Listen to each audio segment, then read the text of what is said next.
Hi friends, we welcome you to another episode of Mike's Choice 1 channel videos. We hope you have already subscribed to our channel.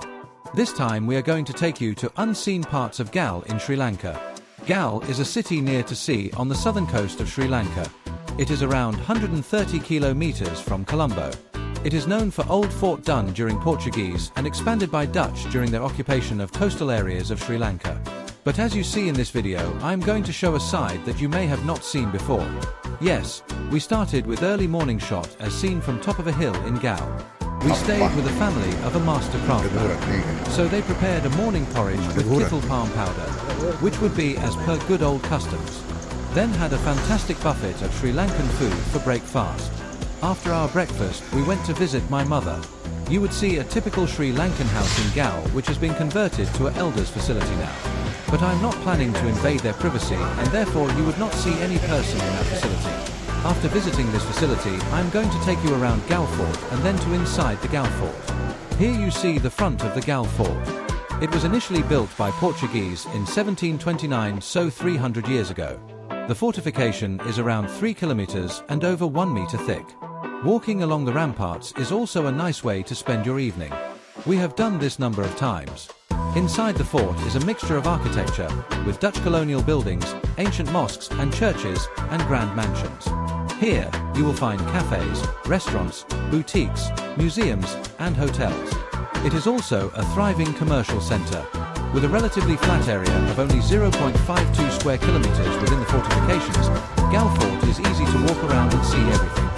It is also a good base for day trips to the southern beaches, gardens, tea factories, rainforests, and nature walks. Now let me take you to ramparts inside the fort. Okay, we are now walking on the ramparts and we can see the inside shops and also the road onto right side you would see a white coloured mosque. Then you would see some shops.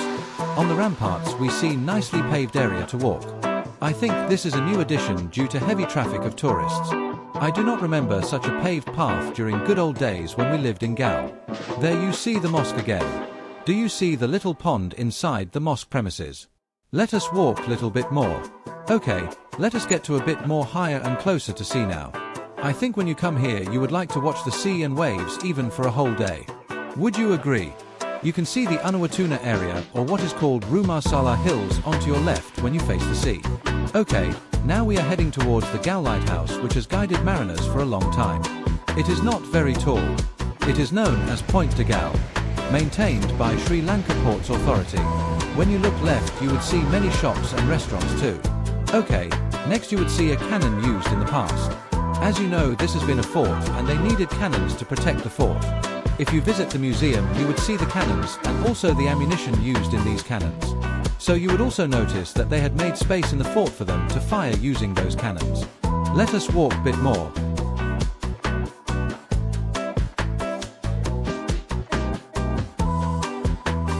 When we were walking further down, we met this iguana digging the ground. What is he trying to do? Trying to find some food, or is it trying to lay eggs? Whatever it is, let it do its own business. We watched him for a few minutes and let him go with his business and walked further.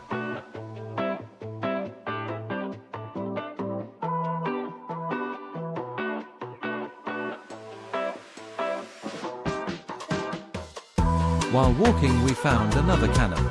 I think this one is even a larger cannon. It had different mounting. It looks like done recently. Actually, there is a lot of restoration work going on and some of these are funded by Netherlands. Okay, here we see the Point de Galle Lighthouse again. Why I'm showing this is to tell you that I was involved in installing the initial radar at this place around 22 years ago. I think they may have replaced that radar by now, but they do have a radar still at the same location. Now we see the Flag Rock Bastion, was once a Portuguese bastion. Today it is easily the most popular place to catch a sunset. During daylight hours you may see daredevil locals leaping into the water from the rocks. Numerous vendors sell good street food such as fresh papaya with chili powder from carts. During the Dutch period, approaching ships were signalled from the bastion atop Flag Rock, warning them of dangerous rocks, hence its name. Musket shots were fired from Pigeon Island, close to the rock, to further alert ships to the danger. Later, the Dutch built a lighthouse here. Since removed, the nearby street name survives. I have seen a beautiful music video done in this location where a nice looking lady sings nice songs related to Galle. The day we visited, there was a team from Tourist Guide Association of Sri Lanka. See the beauty of turquoise sea and rocks. How beautiful! You can see a ship far away. Yes, Galle is a major port in Sri Lanka and also the port for yachts. If you are a boater, you would end up coming to Galle if you are crossing Sri Lanka. I have visited and even helped many yachties while my period in Sri Lanka. The main yacht agent is Windsor. They are well known for generations. If you want to contact them, let me know. They were my customer first and now they are family. Okay, I am focusing the Dagobah built by Japanese in Rumasala Hills. That is another place worth visiting Galle. Now I am taking you to one shop which sells jewelry and antiques. I must reiterate that I am not marketing any shop or brand, but just trying to show what is available at various locations. I must confess that I come from a family of master craftsmen. They have been known to do jewelry, then even other various types of arts and crafts. Even myself and my kids are good artists. Okay, here we found a lady doing some pillow laces. Crafting pillow laces has been done by ladies in southern area, especially Galle and Matara areas. I do even remember my paternal grandmother had a pillow lace unit at her home in a hangama. Here in this store you would see some jewelry done with moonstones and then also precious and semi-precious stones. Then they do have lot of wood carvings. Before taking videos, I took permission as some of the craftsmen would not like their designs to be copied. Here we found an art done replicating some old temple painting. You also see many masks done in Sri Lanka. Famous place masks in southern area is Ambalangada. For generations Galle has been known for carving elephants and then beautifying them with gemstones. Another industry that was carried out has been various products using turtle shells. I do remember that long years ago when we were living in Galle that there were many craftsmen doing turtle shell combs, turtle shell jewelry boxes and also even ivory products. If you see here, we see a product done with a horn of either a deer or samba. Yes, that is allowed. But now we do not see any ivory or turtle shell products, as both those industries cannot be done due to restrictions related to killing turtles for shells and ivory from elephants. So if anyone approach you with products claiming they are done with such material, do not buy those. Now we are walking to a place which is connected to our stay in Galle around 1971. During that time Galle Fort was different. Why? It was full of government offices. During that time this building was my father's office. He is not there today to see this transformation. Yes, it was under Department of Post those days, and this was the office of the Divisional Superintendent of Post Offices looking after the entire southern province. His area encompasses the three districts of Galle, Matara and Hambantota. To the north, it borders the Sabragamua and Uva provinces, and to the northeast, it borders the eastern province. The western province lies to the northwest, and the Indian Ocean borders the province to the south and west. Yes, the big room here was his office. He was seated behind a great desk towards the far right corner, and then there was a conference table at the center of the room. I can still visualize that in my mind. In one corner he had a table where there was a Morse code machine which inspired me to become a telecommunications guy. Now it is a beautiful hotel. I do remember those days we were not allowed to go to the rear part of the office as it was in a very bad condition. But amazing that part has been restored and now are the accommodation area. It even has a beautiful pool. They had two nice stairways going up on either side leading to rooms. I wish one day to come and stay in one of the rooms. That area has been the stables long time ago. But by 1970s no one was using horses. So this entire area was not maintained and was in a very bad status. But hats off, this is now excellent location. It was so touchy to visit this hotel and to see how that has been renovated. It looked a nice place to stay. So if anyone is looking at a place to stay, I would recommend staying at this place. Especially that now you know a bit of history of this place.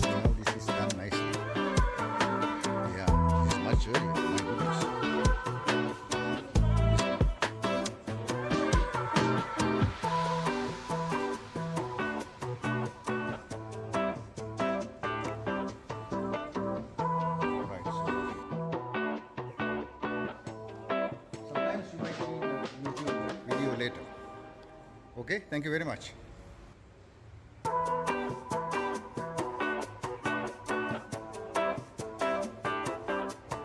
That is again the very office my father occupied. But I do not remember this door opened at any time those days. Yes, they do have a restaurant too. I did took so photos of their menu and sharing the same if anyone is interested in going there for a meal. But that day we had planned to have a meal with my mother at a different location. Here you can see that place. Yes, let us keep walking on. Galle Fort is a place for a walking. You would see nice places and also could enjoy a beer or even a gelato in Galle Fort. So here we went for a gelato place and had few varieties. So do not forget to have a gelato while in Fort.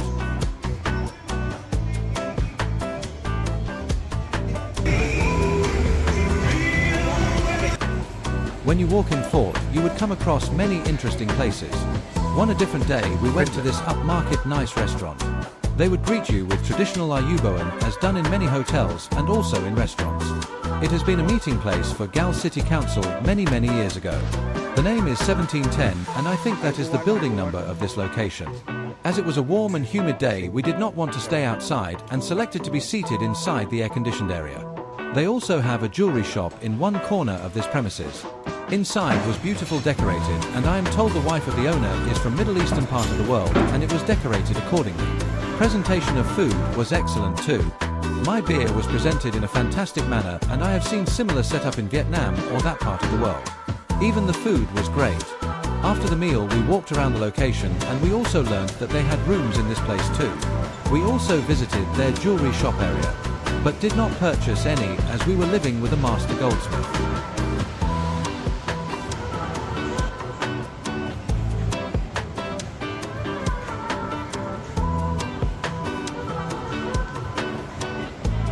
After meals we were walking again and found this old Morris Minor car on the road. It reminded of my father's car we had for long years. It was a Morris Minor that my father had purchased in early 1960s. Next we walked around further and came across these shops and also restaurants. I do remember we having a meal in one of these restaurants around 2018 when we visited Galle. If you walk around the fort you would also see places where they have had bigger cannons. These may be once introduced by Britishers, as I see a similarity to those guns we have in Trincomalee base. We took a drive around the fort on another day. And this is the area where they have had barracks. Now they are hotels and also they still have police stations and also High Court of Galle based in this area.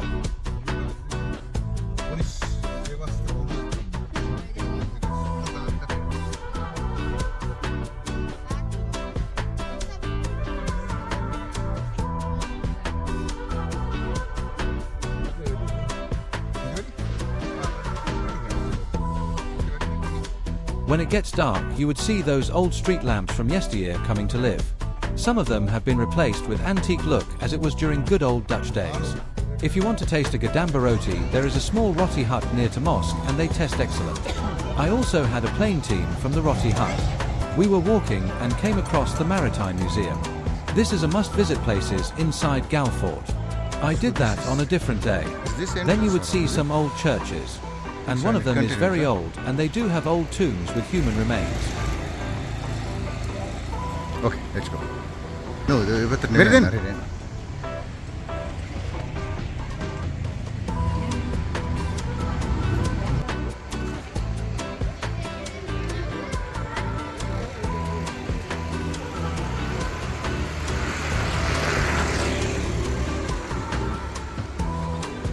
This is again a very old church, Nangi. Yeah, and you have a lot of what you call. Now we have reached the main entrance area of the Galle Fort, and it is quite late in the evening. There is one old girls' school inside the fort, and it is called Southlands College. On this day, we left Galle Fort after this, and next day, I was able to visit the Maritime Museum with my guide and relative, Master Goldsmith. I must pay a very special tribute to my neighbour late Lieutenant Commander Somasiri Devindra in his guidance and support provided when this museum was re-established after tsunami in 2004. This is one of those places that anyone visiting Galle Fort must visit. I'm not going to do a full video on this place as I need people to come and witness it by themselves. While visiting Galle, we did not forget to taste a fruit called Kerala. It is also called mangrove apple or crabapple mangrove. It is having a bit sour taste, but people say it is a very cooling drink. As it was not the season, we had to go around to find it. In the same place we also found Verulu, or as most of you know, kind of an olive. Okay, now I'm taking you to another must-visit location if you are in Galle. This is none other than Unawatuna Beach. It is one of those beaches that one must visit if you come to Sri Lanka. You can do May activities if you go to this location. At this location we also had a meal in one of the restaurants. There are many places to have a meal or even stay, and many places to buy various souvenirs. On the day we visited, they were preparing for a big beach party with music and dancing too. But the road leading to beach is very narrow. So if you are driving in a bigger vehicle, you need to be very careful. I think you can see that on this video. I'm also taking you around the Galle City area. Galle railway station and the municipality hall are two iconic buildings that you can never miss. And this area we witnessed so many people getting washed off during tsunami in the year 2004. As you pass those two buildings, you would arrive around a place called Kithanj. This area is known for gold shops, but the jewelry are for local people and not up to the taste of any overseas person. An easy way to travel around Galle would be a three-wheeler, because three-wheelers have many axes of freedom. But make certain that they commit to a fare or they got a meter. I found some honest three-wheeler people and paid them more.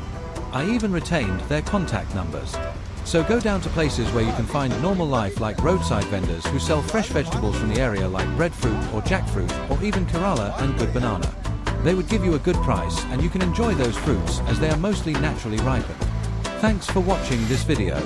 Hope you enjoyed it.